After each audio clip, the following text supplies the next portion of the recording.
I'm standing in front of a cluster of beech trees that I planted in my landscape. And when you think of beech trees in the landscape, the most commonly grown is the European beech. Now there are 13 different species of beech trees, but only one occurs in North America, the American beech. The 13 species may be found in Europe, Asia, and of course North America. And their hardiness zone is from 4 to 7.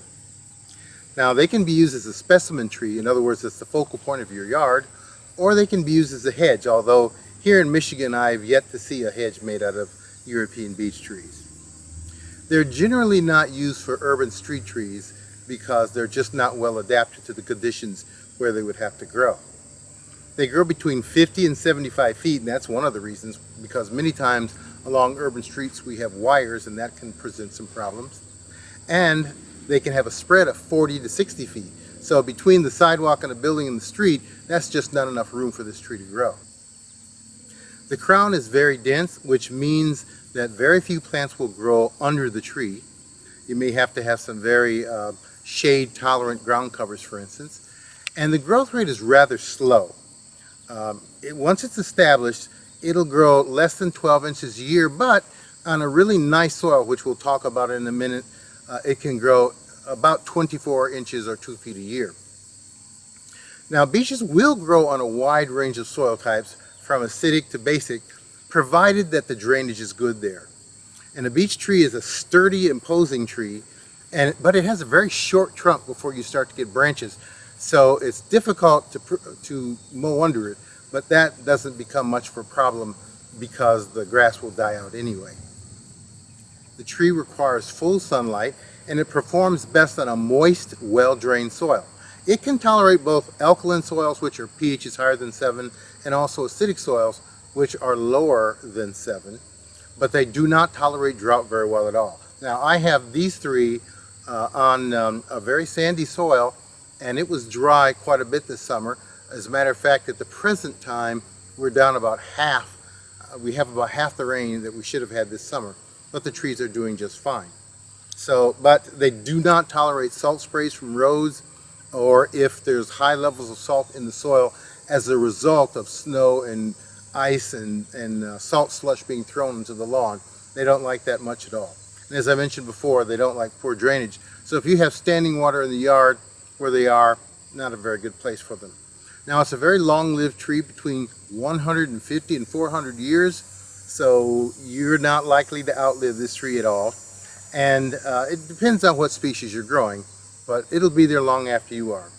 And they can reach a fairly large height in terms of between 50 and 164 feet. So that's a pretty imposing tree, so you have to give it some space. The bark is generally smooth and of light gray color and very thin, so if you were to take your knife and put your initials in it, which a lot of people do, those initials will be there 20, 30 years later. So it's easy to damage the bark on this particular tree.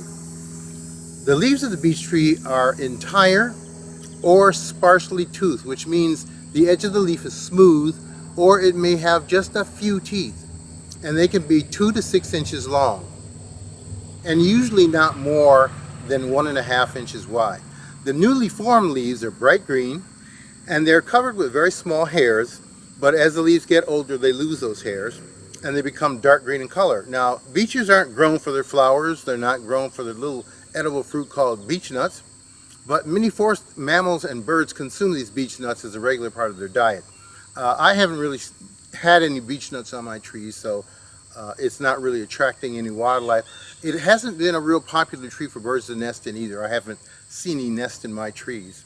Now, insect and disease problems aren't very serious. I happen to have had a webworm in here a little bit early in the season, and it fed on some of the branches and leaves, primarily the leaves, but that's not going to do any long-term damage to the tree. But for the most part, we don't have too many insects or diseases that are very serious, at least in my area, and they are susceptible to damage from very strong winds, and it's nice to put them in clumps and not out in the middle of nowhere. Now mine are blocked a little bit by some Norway spruce on the southwest side, so they're somewhat protected, and I haven't had any trouble with the trees at all. Early in the spring, new beech leaves are edible, and they can be used in a salad, and they're sweet and much milder and softer than cabbage. Also, if you happen to have to cut a beech tree down, the wood makes excellent firewood. It splits easily, and it tends to be long burning and bright with calm flames, no sputtering like you would have with pine, for instance. Beech wood is also used commercially, and it's used for making furniture, toys, and various types of containers. Some drums are also made from beech wood, which produces a tone similar to that of maple or birch, which are the most popular woods used to make drums. Beechwood is sometimes used for military stocks, especially it's a preferred wood if they can't get black walnut, for instance. There are also some very interesting beech cultivars available as specimen trees. There's the purple leaf beech, and this one that you see here is in my yard. I've had it about 4 or 5 years, and they really make nice trees because the leaves are similar to what you would see on a Norway maple, a Crimson King Norway maple, only the leaves are a darker purple. That's not always the case. It really depends on what the weather's going to be like in that particular year. But that dark purple leaf with the gray bark is really beautiful. And in addition to the one that I have here in my front yard, here's another example, and this one is at the east entrance of the horticulture garden south of the Plant and Soil Sciences building on the campus of Michigan State University. And this final specimen that I have for you to see is in front of one of the federal buildings in Battle Creek, Michigan, and it's absolutely a beautiful tree, and it's the nicest purple leaf beech that I'm aware of. It's huge. As you can see, the branches are quite large, and as I mentioned before, you can see the trunk is quite short before it branches off, and some of those branches on the trunk are a good 18 to 20 inches in diameter, so it's a fairly large tree. There are also weeping forms of this tree and columnar forms, and there's also a trifoliate beech, and this is an interesting specimen tree, and we'll talk a little bit more about that in a minute. The final cultivar that I want to show you is the Tricolor European Beech, and this is a cultivar that has purple leaves with irregular rows and pinkish white borders, and this particular one, the border looked even a little bluish white, and this is a smaller tree in the species. It only gets to be about 30 feet, and it can take light shade during the heat of the day. It's kind of nice for it, and that will help it to keep its light colored leaf edges from burning, which means it'll get brown around the edges, and then that kind of defeats the purpose of having that cultivar.